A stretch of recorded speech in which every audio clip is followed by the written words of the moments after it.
This evening was supposed to be the culmination of a long journey. Hundreds of cameras were trained on the stage.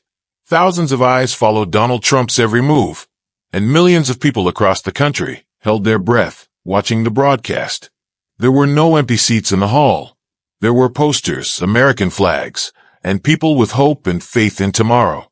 Bright spotlights flooded the stage with light, turning it into a symbol of power and confidence.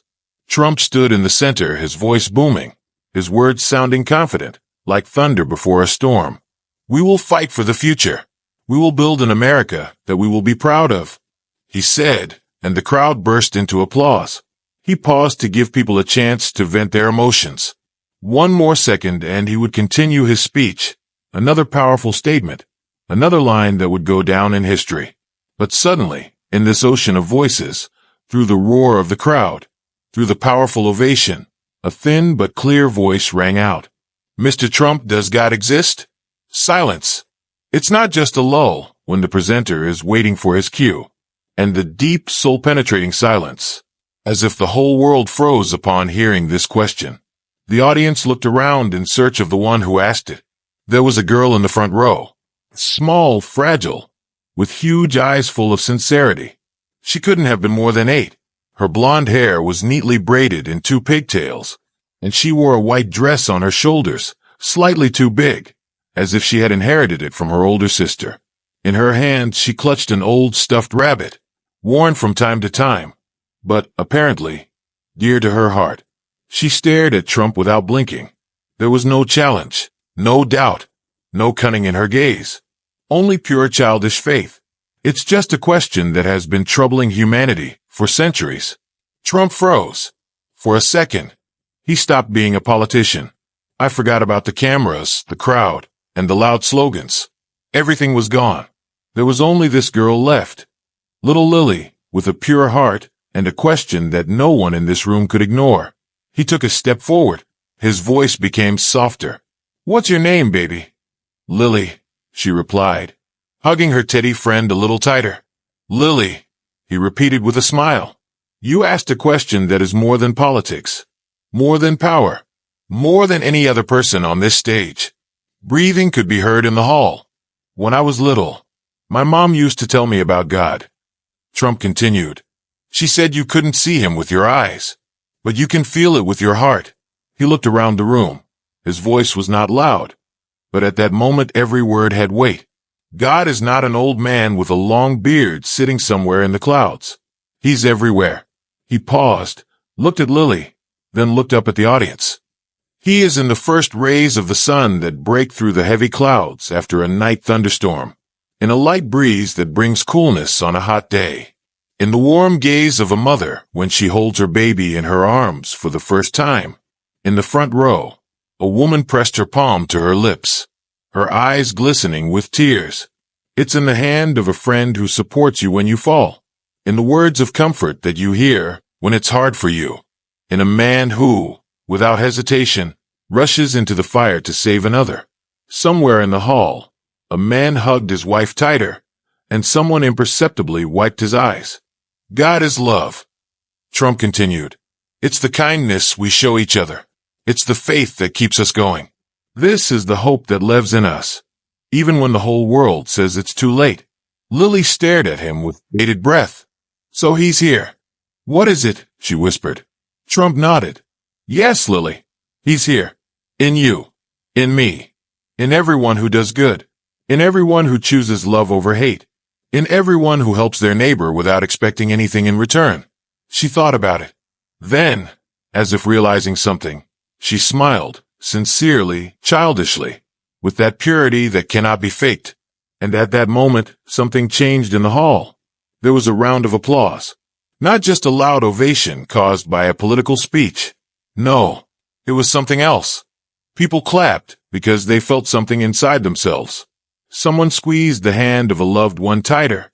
Someone looked at the world differently. Someone, perhaps for the first time in a long time, thought about what they believe in. Trump looked at Lily again. He knew that this short moment would not make the headlines. It won't be analyzed by analysts. It won't be discussed on a talk show. But something will remain in it. He smiled at the girl once more, nodded to her, and continued his speech. But even when the evening was over, even when he left the stage and found himself in the silence of his room, he was thinking about her. The little Lily who asked the question is more important than any political program. It's about a question that every person has to answer for themselves. And that's when he realized that sometimes it doesn't matter how many words you say. It is important which of them will remain in the heart. That evening, Trump couldn't sleep for a long time. He was sitting by the window in his hotel room, looking out at the lights of the night city. The metropolis hummed below, cars, neon lights, voices of people rushing about their business. But there was only one voice in his head, the voice of a little girl who asked him about the most important thing. He saw her in front of him again, fragile, with huge eyes, in which there was so much purity, which is rarely seen in the adult world. Mr. Trump, does God exist? The question seemed to stick in his chest. He remembered how he answered her, how he talked about God in the first rays of the sun, in the arms of a friend, in the love of his mother. But now, sitting alone, he was asking himself that question.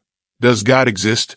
He remembered his childhood, a little boy sitting on his mother's lap, listening to her stories about faith, goodness, and the fact that every person carries light. She said that God is not just an idea, but something more that guides us through life, even if we don't realize it. You have to do good, Donald, she said. Not for the reward, not for the sake of fame, because goodness is God. He remembered once, when he was still a child, he saw a homeless man by the side of the road. It was December outside. Snow was falling on his shoulders, and there was fatigue in his eyes. Then little Donald tore off his scarf and handed it to the stranger. The man looked at him gratefully, but said nothing. He just smiled warmly.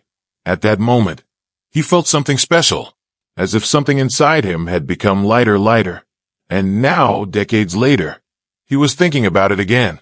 He opened the Bible, which he always had with him on trips, and slowly flipped through the pages. Love one another as I have loved you. He ran his finger over these words, and then closed the book and closed his eyes. God was there, not in majestic temples, not in loud sermons, not in crowds chanting his name. It was in the simplest things, in a kind look, in an outstretched hand, in a sincere question from a little girl, which sounded louder than all the speeches of politicians. The next day, he went out to people again. The crowd greeted him with a storm of applause. The journalists froze, ready to catch every word. The cameras lit up with red lights. But Trump did not immediately begin to speak. He looked at the faces in front of him, and suddenly, among hundreds of people, I saw a familiar figure, little Lily. She was back in her white dress, still clutching her battered rabbit. Their eyes met. He smiled. You know, I was asked a very important question yesterday, he said, and the room froze. A question that rarely comes up at such events. The question that got me thinking. He looked into Lily's eyes and said, Does God exist? People exchanged glances. Someone smiled. Someone froze in anticipation. And I'll tell you the same thing I told her yesterday, he continued. God exists. He's here. In each of us. In everyone who does good, who supports his neighbor, who chooses love over hate. He made a pause. But today I want to add something else. There was silence in the hall. We shouldn't just believe that God exists. We must make this world worthy of his presence. We must be a light to each other. The crowd burst into applause. Lily smiled again. And at that moment, Trump realized that sometimes the most important words don't come from political speeches. Sometimes they come from a little girl with a stuffed rabbit who just wanted to know the truth.